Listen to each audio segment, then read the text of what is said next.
Becoming a self-taught artist feels like a big, scary project. But I think that by repeating just 3 super simple steps, you can gain all the confidence and skills that you need.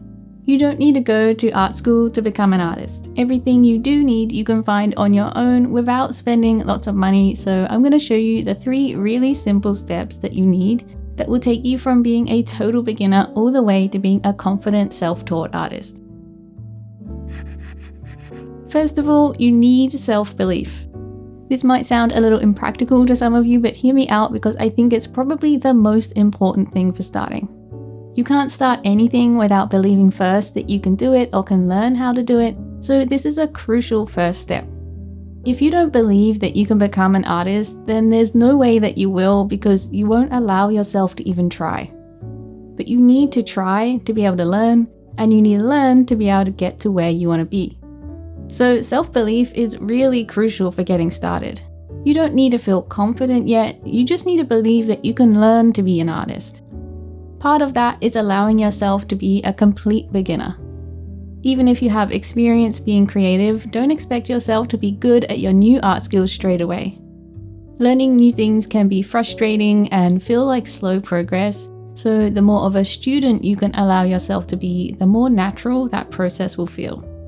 And sometimes we need evidence to really believe something. So one way that you can build belief in yourself as an artist is by making small steps that show you, with evidence, that you are someone who makes art.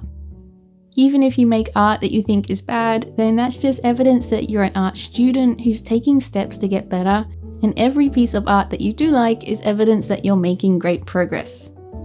Creating anything, big or small, good or bad, is evidence for yourself that you are someone who makes art.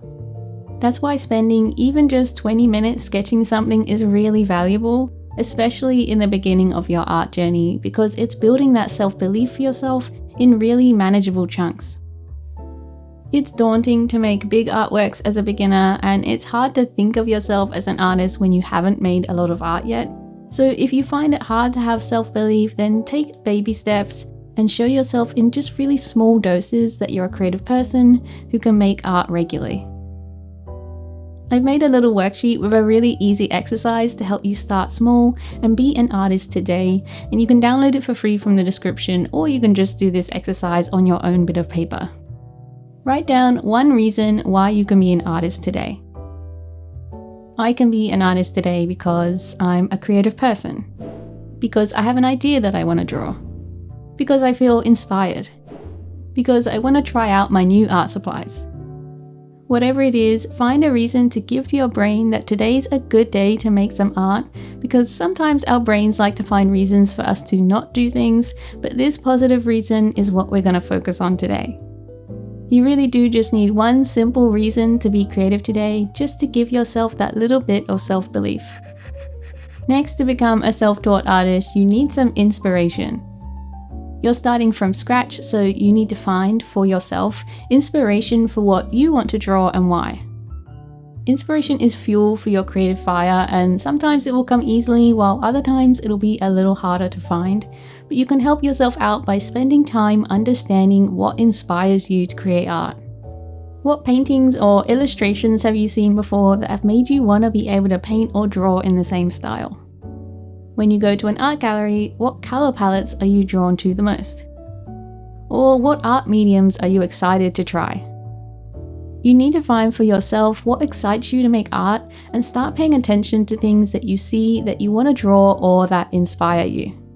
Make a list or a mood board or a Pinterest board of ideas and images. Go to the library and look at picture books or art books. Go to art galleries or take a walk in nature. There's so much around us in our environment that we get so used to seeing that we stop actually looking at it.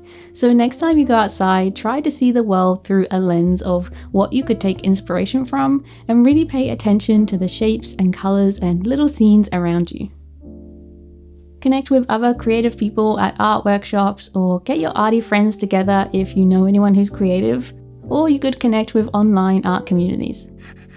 I've just made a free community for artists called the Quiet Artist Club to serve as a gentle, encouraging space to share your art, whether you drew it in 10 minutes or in 10 hours. All human-made art is welcome. I post prompts there for each day if you need some inspiration, and I co-host it with my art friend Daksha, who is active in the chat as well, so why not come and join us? Collect all the inspiration you can manage so that you have a pool of creative excitement that you can look at when you need motivation to draw or some ideas of what to make. Nobody else can do this for you because only you know what inspires you to be an artist. So on the worksheet, write down just one thing that inspires you today. I feel inspired to create pretty flowers, cute animals. I feel inspired to create something colorful, an abstract painting. It can be an individual idea or a style of art or even a picture from a mood board. You might have lots of things that inspire you, but for today, choose just one thing to focus on that makes you feel excited to be creative. You don't even necessarily have to draw it, it's just good to tap into that inspiration and be aware of it. You might be inspired to create things that you don't yet know how to do, so once you have some inspiration, you likely also want to find some resources, and they can really be anything that helps you along on your journey. You can, of course, do a lot purely on your own, but it helps to have a few learning resources at hand to learn specific techniques. There are loads of free resources out there for artists, so don't worry if you don't have any money to spend, but there are also plenty of paid resources available too. You could spend a lifetime watching free YouTube videos, you could go to your local library and borrow some art books, or you could listen to podcasts by creative people. Collect resources like tutorials that are interesting to you and give you outcomes that you're looking for so that you have a pool of knowledge to pull on when you're ready to learn and practice. I personally used to really like watching time-lapse videos of other artists making digital art so that I could watch their process, and even if I didn't understand everything they were doing, it gave me a good overview of how they were making their art. Everyone has a different way of learning, so you might like resources that are more structured and show you how to step-by-step draw something. You can definitely learn a lot from video or image tutorials, and there are loads of places you can find them. I have a whole catalogue of drawing tutorials over on my Patreon now that are beginner friendly to help you learn how to draw, but there are also lots of free tutorials on YouTube for all sorts of skills. You can also find loads of amazing art classes on Skillshare, who are the sponsor of today's video. Skillshare is an online learning community with loads of great classes on topics like illustration, creativity, and building a creative career.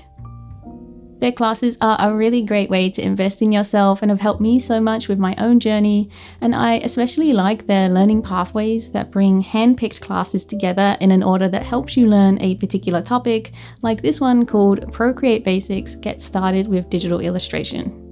I really like that it takes the overwhelm out of trying to find all the right classes and gives you more time to learn the actual digital illustration skills in Procreate.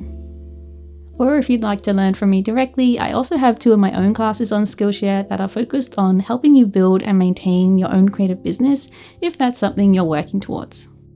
You can take my Skillshare classes and this learning pathway for free today because the first 500 people to use my link in the description will receive a 1-month free trial of Skillshare. That's a lot of time and there are a lot of classes, so to help you get the maximum benefit of your free trial, here are some other learning pathways that I think are really great as a place to start.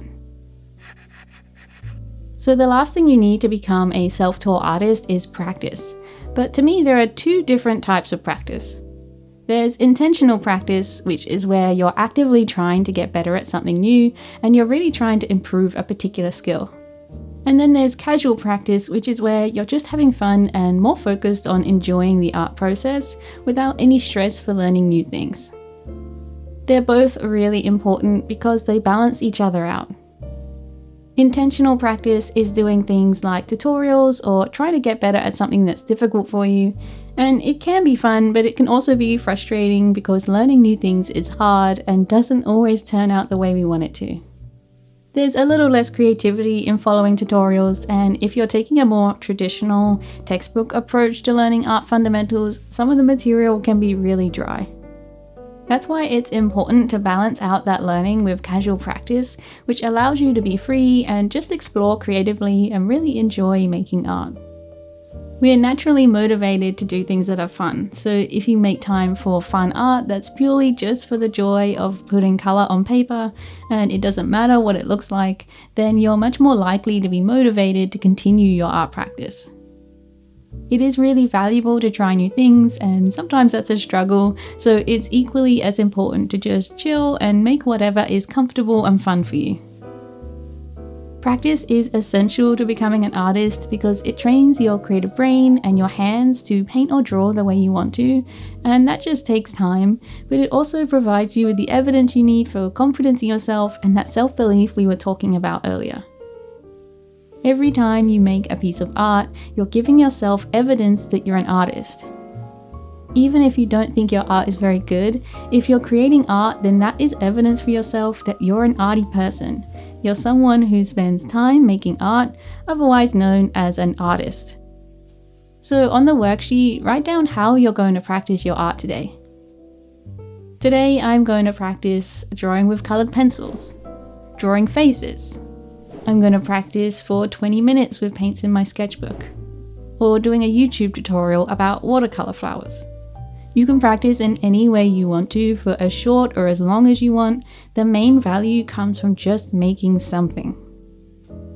Now you have the key ingredients that you need to make some art, and once you've done that, then you'll have more evidence for yourself as an artist, which will give you more self-belief, and that will help you feel inspired, and all of a sudden these 3 steps are actually a positive feedback loop that can keep feeding itself. If you remove any of these things from the loop, it becomes harder to make art. If you stop believing in yourself, you won't feel inspired. If you run out of inspiration, then you won't be motivated to practice. If you stop practicing completely, then your self-belief will start to drop and you won't feel like an artist. So you definitely want to be in a positive feedback loop, and that doesn't have to be a big process. You can start really small and create a positive loop today with this little worksheet. Each small loop of these 3 steps builds you up as an artist. You don't need to worry about having all the ideas, skills, and resources you need to be an artist from day one. You can focus on one tiny loop at a time, step by step. If you want to become a self-taught artist, then you can start today with a bit of self-belief, inspiration, and practice. That's really all it takes, so why not give it a go? I've been taking myself seriously as an artist for over 4 years now, and it's led me to running a small art business that I love.